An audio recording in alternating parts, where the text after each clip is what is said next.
விஜயகாந்த் அவர்களை பற்றி பிரேமலதா விஜயகாந்த் அவர்கள் கூறியதை தற்பொழுது காண்போம். கல்யாணத்துக்கு முன்னே இவருடைய படங்கள் நிறைய பார்த்துருக்கேன். இவர்தான் கணவராக வருவார்னு நினச்சி கூட பார்க்கல. எங்கள் சொந்த ஊரான மூங்கில் துறைப்பட்டில் ஒரு தேட்டர் இருக்குது. அங்கே இவருடைய படங்கள் அதிகமாக ஓடும். புது படமானாலும் பழைய படமானாலும் கூட்டம் அதிகமாக இருக்கும். எங்கள் ஊரில் இவருக்கு நிறைய ரசிகர்கள் இருக்காங்க. இவரது பிறந்த நாளில் நற்பணி செய்ய நான் கூட நிதி கொடுத்திருக்கிறேன். இவர்தான் என் வருங்கால கணவர்னு தெரிகிறதுக்கு முன் நடந்தது இது. என்னை பெண் பார்க்க வரும்போது சபரிமலைக்கு மாலை போட்டிருந்தார்.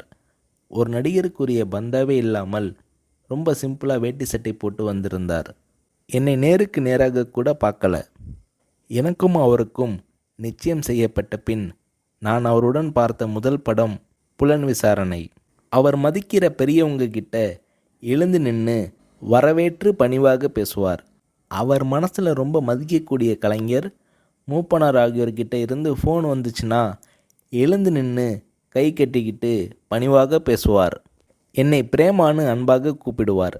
அன்பான கணவர், நல்ல பிள்ளைகள், ஒரு பெண்ணுக்கு இதைவிட பெருசாக என்ன வேணும் என பூரிக்கிறார் திருமதி பிரேமலதா விஜயகாந்த் அவர்கள்.